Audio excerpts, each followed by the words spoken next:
Et nous enchaînons donc avec le deuxième invité de Parlons Placement. Nous avons à présent le plaisir d'être accompagné par Jean-Marie Souclier. Bonjour Jean-Marie Souclier. Bonjour. Vous êtes président de Sogénial Immobilier, mais avec vous, on va pas parler d'immobilier ou pas que. Enfin, en tout cas, on va voir comment vous considérez effectivement cette classe d'actifs, puisqu'on va parler de groupement forestier d'investissement avec une problématique: optimiser et donner du sens à sa transmission. Déjà, première question, pourquoi est-ce que Sogénial Immobilier va sur les groupements forestiers d'investissement ou étalé, parce que j'imagine que ça date pas d'aujourd'hui quand même. Alors c'est pas très vieux, hein, ça fait une grosse année et demie qu'on a lancé ce fonds-là. Pourquoi on y a été? D'abord, c'était un rêve et un souhait personnel de faire de la forêt, parce que je viens de la montagne. J'ai grandi dans la forêt, on avait des forêts, parce que la forêt, c'était finalement le livret A il y a 50, 100 ans, 150 ans, Bien sûr. c'était le Ouais. livret A. Et puis, c'est pour moi une très bonne classe d'actifs. C'est de l'immobilier, puisque finalement, l'immobilier, c'est tout ce qui ne bouge pas. Et Ouais. le terrain ne bouge pas, Donc l'arbre on ne le bouge considère pas. comme de l'immobilier. C'est de Oui, l'immobilier, bien d'accord. sûr, Il n'y a c'est pas de d'immeuble, l'immobilier. mais c'est de Voilà. l'immobilier. Ouais. Et en fait, tous les biens qui ne bougent pas sont des biens Bien sûr. immeubles, donc le Au terrain, la sens terre, premier d'immobilier, voilà, oui, le bien sûr. premier sens exactement. Et donc c'est un très bon support de placement, c'est une vraie vision écologique, c'est une vraie vision sociétale. C'est-à-dire que la meilleure façon de protéger la forêt, finalement, c'est de l'acheter, d'être dans les fonds qui permettent de l'entretenir. Donc c'était pour nous un vrai objectif de lancer un fonds comme ça. Ce n'est que le premier, on en lancera évidemment d'autres dans le temps.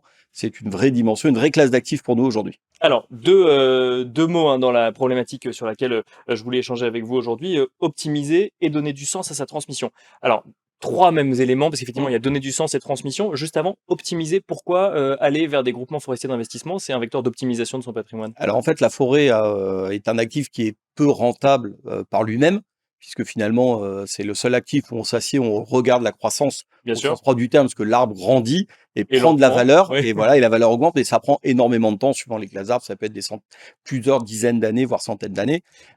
Et donc finalement, on a ce côté très important dans le sujet. On a ce côté déjà Important, donc du coup, effectivement, dans l'optimisation, c'est quoi? C'est un investissement de conviction ou de diversification Alors ça pour, va être un ouais. investissement, je pense, de conviction, D'accord. puisque finalement ça va être, on va avoir envie d'aller sur cette classe d'actifs. On va optimiser puisqu'il y a comme c'est un actif qui ne rapporte pas trop, comme je disais tout à l'heure, il y a plusieurs mécanismes d'incitation fiscale faits par le Oui, gouvernement pour bien que les sûr. gens Mmh. investissent dans la forêt. Parce que l'objectif du gouvernement, c'est aussi qu'on ait des forêts pour entretenir une filière bois dans notre pays. Et donc finalement, on va donner des avantages fiscaux sur la transmission dans le cadre de la forêt en général, et particulièrement intéressant dans le cadre des GFI, puisque on aura 75 d'exonération de droits de succession D'accord. sur le montant des forêts investies par le GFI, qui normalement représente quasiment de la totalité du patrimoine. 75% donc sur les droits de succession. Voilà, Donc c'est là où ça devient aussi un outil d'optimisation de sa transmission exactement. quelque part C'est à ses enfants ou à ses c'est petits-enfants. exactement. C'est-à-dire qu'en fait, on va enlever 75 de la valeur de la forêt, de l'assiette de transmission, et ça va permettre de transmettre cette chose-là, de D'accord. transmettre les parts. Et puis, ce qui est important aussi dans la forêt, c'est qu'on va transmettre des valeurs à ses enfants, on va transmettre un actif réellement tangible, puisque finalement, on a tous été en forêt, on a tous vu des arbres. Mmh. Nous, on aime bien emmener les gens en forêt, leur faire des câlins aux arbres. Et c'est vrai qu'on va transmettre du coup plus que de l'argent, plus que du patrimoine aux enfants. On va transmettre des vrais choix de vie et des vraies valeurs et des choses qu'on va transmettre à nos enfants, et je pense après même à nos petits-enfants à travers ça. Indirectement, c'est pas qu'une transmission d'héritage, c'est pas qu'un Bien sûr, héritage ouais. matériel, c'est un héritage social, un héritage personnel. Ça se conserve combien de temps une forêt? On imagine quand même qu'il n'y a pas de spéculation sur la forêt, c'est un investissement qui se conserve sur le long terme, voire le très long terme. Alors, comme je disais tout à l'heure, la forêt avant, c'était finalement le livret A des Français. On achetait de la forêt, et puis quand on avait besoin d'un peu d'argent pour quelque raison que ce soit on vendait des petites parcelles. Il y a des millions de petites parcelles en France et des millions de propriétaires. Soit on coupait quelques arbres pour rentrer de l'argent. Bien sûr. Et c'est vrai qu'on va avoir ce mécanisme de garder ça très longtemps finalement. Alors, dans un groupement forestier d'investissement, bah déjà, il faut rester le temps de l'avantage fiscal à l'entrée, parce que vous avez une exonération fiscale quand vous rentrez dans le fonds. D'accord. Et puis souvent, les gens restent beaucoup plus longtemps, parce qu'encore une fois, ils ne sont pas venus que pour cet avantage. Ils sont venus parce que pour eux, la forêt, c'est porteur de sens. C'est un élément important. Ils veulent la protéger. Et donc, ils vont la garder très longtemps quand c'est plus dans un objectif de transmission. Parce qu'on a des Bien gens sûr, qui viennent ouais. vraiment avec ce double objectif, bah, ils vont le garder finalement jusqu'à leur mort. Pour résumer, hein, fiscalement, très concrètement, avantage fiscal à l'entrée, Oui, avantage fiscal à la succession. oui. On a tout dit sur la fiscalité Non, des parce qu'il y a aussi GFI. l'exonération d'IFI. D'accord, oui. Ça ne rentre pas dans l'actif de l'IFI, parce que finalement, dans l'IFI, c'est plutôt l'actif de rapport, les immobiliers de D'accord. rapport, ou les bâtiments finalement. Là, ce ne seront pas des bâtiments, comme on disait tout à l'heure. Donc, du coup, vous avez une exonération d'IFI sur vos parts, ce qui fait que dans toutes les très grandes familles françaises très fortunées, vous avez beaucoup de forêts. Ils ont historiquement des très gros patrimoines de forêt qu'ils ont constitués pour avoir finalement un fonds de portefeuille qui est très sécurisé. Et ça, c'est très important. Et c'est une façon de transmettre un patrimoine très sécurisé à ses enfants et d'avoir en même temps, finalement, en plus de cette sécurisation, d'avoir l'avantage fiscal à la donation qui est très important, et l'exonération d'IFI. Donc finalement, on va isoler une partie de patrimoine, on va sécuriser une partie de patrimoine qu'on pourra transmettre à ses enfants assez simplement lors du décès. Le GFI de Sogénial Immobilier s'appelle Cœur Forest. Comment on construit une stratégie d'investissement en forêt? Alors, on construit une stratégie d'investissement, finalement, c'est pas très loin d'une stratégie immobilière. On a toujours un maître mot, c'est la diversification.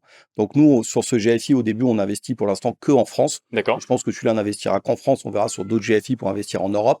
Et donc, on va choisir des forêts un peu partout en France, parce que l'idée, c'est d'exposer, comme en immobilier, à différents secteurs géographiques. Il faut diversifier. On Même va en forêt, on diversifier, diversifie, on d'accord. va choisir différentes essences d'arbres. Alors nous, on va aimer les forêts plutôt, on va dire en futée irrégulière, c'est le terme. C'est-à-dire qu'en fait, on a plusieurs essences d'arbres dans la même forêt. D'accord. On peut avoir des forêts de par des landes, hein, on en a parce que c'est un très bon support, mais on va en avoir un petit peu. Et après, on va avoir des forêts qui sont très mixtes. Et après, on va, même quand si les forêts sont moins mixtes, on va prendre une forêt avec plutôt des hêtres, et puis une autre avec plutôt des pins, et puis une autre avec plutôt des chênes. Et c'est comme ça qu'on va créer avec différents âges. Comme ça, il y en a qu'on va couper à différents moments pour apporter des revenus. C'est vraiment une allocation d'actifs comme on la voit dans tous les autres secteurs financiers. C'est une vraie allocation d'actifs.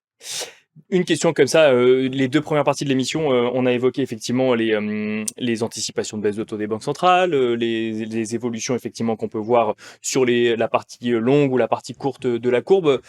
Les groupements forestiers d'investissement subissent de près ou de loin les anticipations de hausse ou de baisse de taux, ou restent complètement peu corrélés finalement au marché financier? Alors, je pense que la dernière fois que vous avez été en forêt, vous avez vu qu'il n'y avait pas de téléphone dans les forêts, il n'y avait pas de télévision, il n'y avait pas de télé, il n'y avait rien. Donc en fait, la forêt n'a aucun accroche D'accord, et n'a oui. aucun intérêt pour ce qui se passe sur les marchés financiers. C'est un actif qui est complètement décorrélé, qui suit son propre rythme de croissance. D'accord. Ça prend 2-3% par an parce que l'arbre pousse et il n'y a aucune voilà. Ce qui se passe sur les marchés financiers, les écureuils et les oiseaux en forêt en ont strictement Et rien d'intérêt pour ça. qu'est-ce qui fait bouger finalement les forêts? Alors c'est la loi de l'offre et de la demande comme en immobilier plutôt? Alors, ça va être la loi de l'offre et la demande, c'est-à-dire que c'est un actif qui est très recherché. Mmh. Donc, c'est là où il faut avoir des vraies équipes de gestion qui sont vraiment implantées localement. La proximité dont je parlais tout à l'heure, la diversification, c'est nos 2 maîtres mots. Il faut vraiment être implanté localement pour choisir et pour avoir les meilleures forêts. Et c'est cette demande finalement qui va nous permettre d'acheter et d'avoir du marché à l'achat et surtout d'avoir un très beau marché à la revente si demain on a besoin d'arbitrer.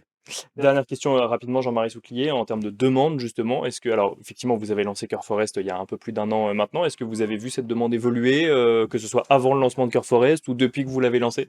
Non, je pense que la demande pour la forêt reste un sujet assez stable. Je pense que depuis quelques années, peut-être d'ailleurs depuis le confinement, les gens s'intéressent beaucoup plus à la nature, s'intéressent beaucoup plus aux arbres et se disent que finalement, donner du sens, c'est ce qu'on disait au début, donner du sens à un investissement, c'est très important et que finalement, on peut investir, on fait plein de placements pour gagner de l'argent et c'est le maître mot d'une allocation d'actifs.